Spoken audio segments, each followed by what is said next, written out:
Méditation du 18 mai. Ceux qui vous coupent l'appétit. Heureux ceux qui ont faim et soif de justice, car ils seront rassasiés. Matthieu 5, le verset 6. Un soir, je suis allée dîner avec 3 amis que je n'avais pas vus depuis longtemps. Nous avons choisi un restaurant libanais et avons appelé la veille pour réserver. Puis j'ai commencé à penser aux délices qui m'attendaient. Houmous, falafel, feuilles de vigne farcies au riz, crème d'aubergine. J'ai l'eau à la bouche rien qu'en écrivant cette phrase. Comme je voulais m'assurer de profiter au maximum de ce dîner, j'ai très peu mangé pendant la journée. Je n'ai pris qu'un fruit au petit déjeuner et un petit sandwich au déjeuner pour ne pas me couper l'appétit. Le temps que j'arrive au restaurant, mon estomac rugissait de faim. Le dîner a été un vrai régal. Chaque goût a été magnifié par l'anticipation et l'attente.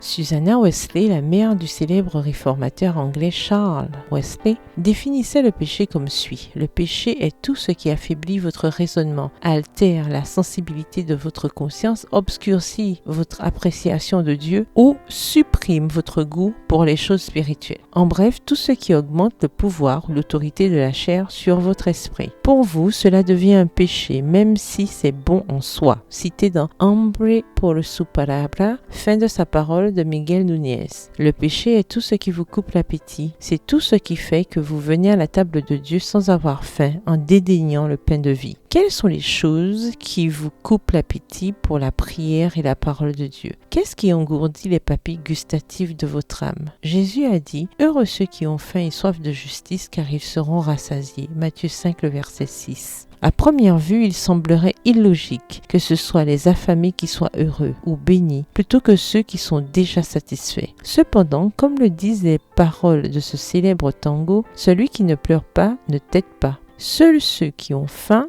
demandent de la nourriture. Nous sommes bénis, immensément heureuses lorsque nous nous asseyons à la table de Dieu, affamés, sans avoir atténué ou engourdi notre faim spirituelle avec de la malbouffe. Prière, Seigneur, aide-moi à découvrir les choses qui font concurrence à mon appétit pour ta parole et ta présence. Je veux renoncer à toute activité qui m'empêche d'avoir faim de toi. Purifie les papilles gustatives de mon âme afin que j'apprenne à apprécier ce qui est bon. Rappelle-moi que je ne vis pas seulement de pain, mais de toute parole qui sort de ta bouche. Amen. Bonne journée, que l'Éternel vous bénisse.